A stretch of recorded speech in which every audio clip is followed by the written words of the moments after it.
Ladies and gentlemen, welcome to Tiny Blue Games. My name, of course, is Seesaw, and today we're talking about Guild Wars 2.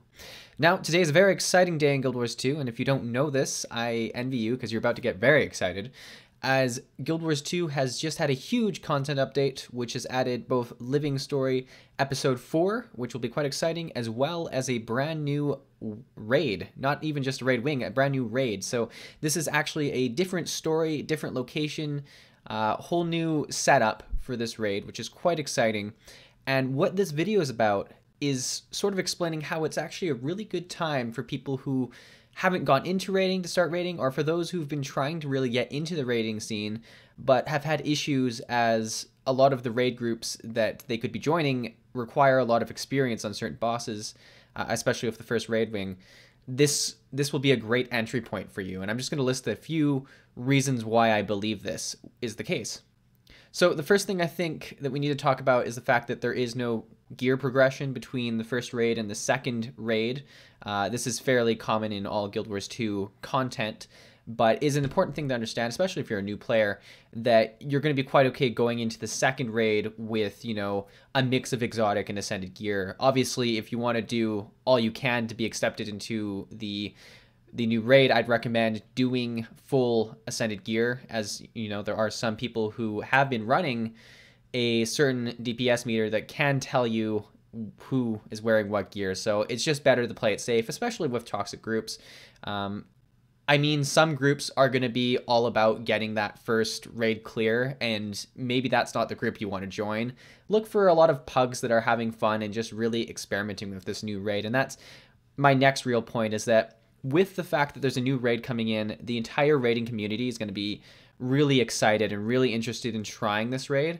And there'll be a lot of people who haven't raided in a while who are going to be like, hey, let's just make a group and go in and check out the first boss kind of thing. If you can piggyback into some of those groups and just get some good experience on the fight, there's nothing better, because you do that a few times and then all of a sudden you have the experience for the first boss, and you can join a little bit more of a secure group or make your own group, but we'll get to that point in a second, and get that first boss, and just like that you have experience. So it's a really good entry point that way.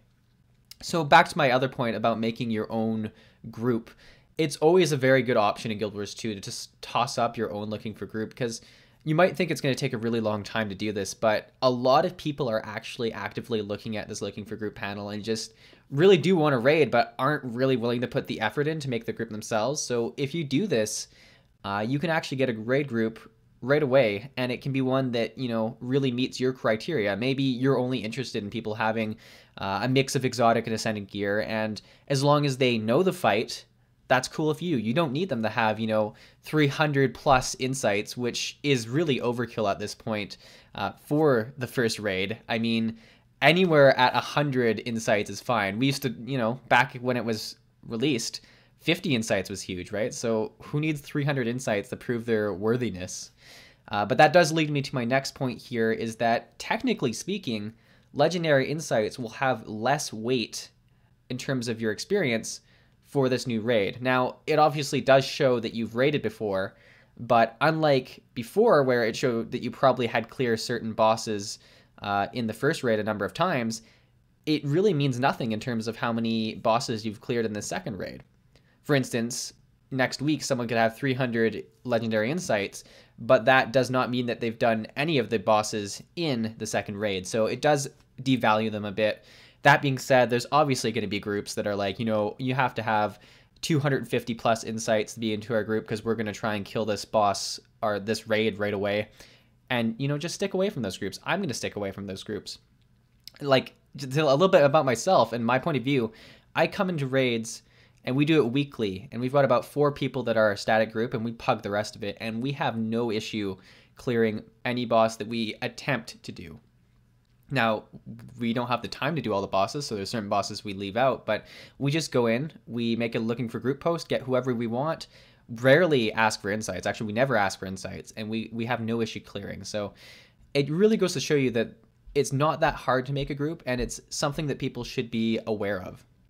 Now, in terms of the actual composition of this next raid, it's going to be a bit different. There's going to be 4 bosses, which is already a bit different. And we know that there isn't any real events like Trio or Escort, which is actually kind of an exciting thing, because that means that the first event could be just a easy, fun boss.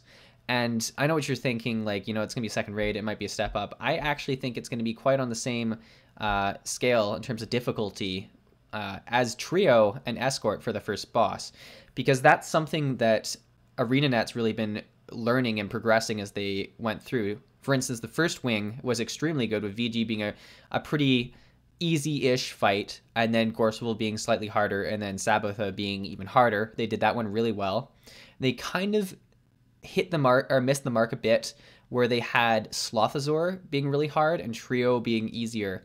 And I think if they actually were to redo that raid, they might have been interested in switching those 2 fights, because I think it has hurt Wing 2 in terms of people not getting into those fights. And we saw with Wing 3, the Escort fight was at the start, which was a really nice, easy way for people to get into the wing and really get exposed to it. So if I was a betting man, I'm going to assume that the first boss of this new raid is going to be quite an easy stepping stone, and then we're going to, you know, gradually get harder. And what I'd like to see is, so I'd like to see the first boss be Trio Escort-esque, but an actual boss. And I'd like to see the 4th boss be even harder than anyone we've actually seen, to really give a good range of difficulty all the way throughout and satisfy sort of both sets of people, the people that are obviously trying to get into raiding and the people who've been raiding a lot and want that extra challenge. So that's what I'm hoping. I've not played the raid myself. In this video, you actually see me walking around inside the instance, because this has been filmed before the raid's been released, and I'm just super pumped about it. But if there's anything I take away from this, hey, go try out this raid wing. The developer said, even if you're not going to raid, you should just go put your head in there and look into the instance, because it'll really blow your mind. So I think I'm definitely going to do that on Tuesday, even if I don't have the chance to raid. Alright guys, I think I'm going to wrap up the video here. I'll see you in the next video. Have a great time trying out this raid.